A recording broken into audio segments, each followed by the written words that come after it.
Shalom, que Dieu te bénisse, c'est le général Lange. Je vais te parler d'un thème assez particulier qu'on appelle la mystique du vêtement. Aujourd'hui, tu touches l'argent, mais tu n'arrives pas à garder longtemps cet argent. Aujourd'hui, tu touches l'argent, mais tu n'arrives pas à rentabiliser avec cet argent.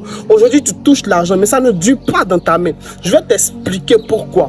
Aujourd'hui, je vais te parler de la loi mystique du vêtement. Le vêtement que tu portes détermine ton état d'âme. Le vêtement que tu portes détermine la personne que tu es. Le vêtement que tu portes détermine l'information qui est sur ton âme. Ça ne t'étonne pas que lorsqu'une personne va chez un féticheur et qu'elle doit envoûter une personne, le féticheur demande toujours son vêtement. Pourquoi il demande son vêtement? En réalité, qui parle de vêtement parle de l'âme d'une personne. Parce que dans le vêtement d'une personne, il y a la transpiration d'une personne. Or, qui parle de transpiration parle de la sueur d'une personne. Et qui parle de sueur parle du sang, parce que la sueur provient du sang. Mais qui parle du sang parle de l'âme d'une personne. Écoute-moi très bien.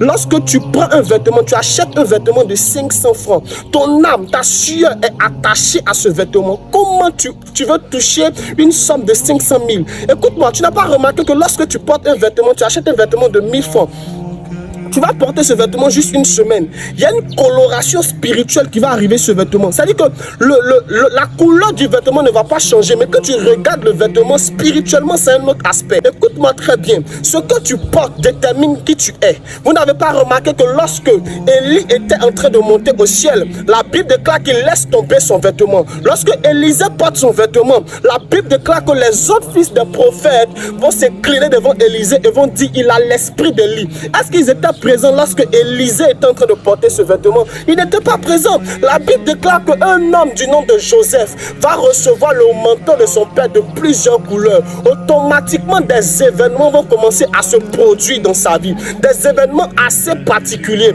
Il sera vendu par ses frères en Égypte. Il ira en Égypte, il sera en prison. Et là-bas, il va devenir premier ministre. Pourquoi? Dès l'instant qu'il a porté ce vêtement, ce que tu portes détermine qui tu es. Aujourd'hui, il y a ma fille spirituelle qui vend des vêtements. Elle m'envoie des vêtements depuis la France. Écoute-moi très bien. Depuis que je porte ces vêtements, les opportunités derrière lesquelles moi je courais, aujourd'hui ces opportunités viennent à moi. Parce que, écoute-moi très bien, mon âme est attachée à l'odeur de la France. Mon âme est attachée à la France. Son numéro s'affiche sur l'écran.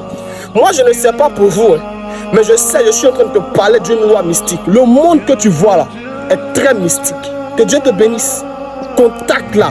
Et ce qui me plaît, ce qui est particulier chez elle, c'est que lorsqu'elle t'envoie, lorsque tu commandes et qu'elle vient te livrer les vêtements, elle donne une touche assez particulière. Elle inscrit un message. Ce message peut te concerner une directive que tu veux prendre depuis longtemps.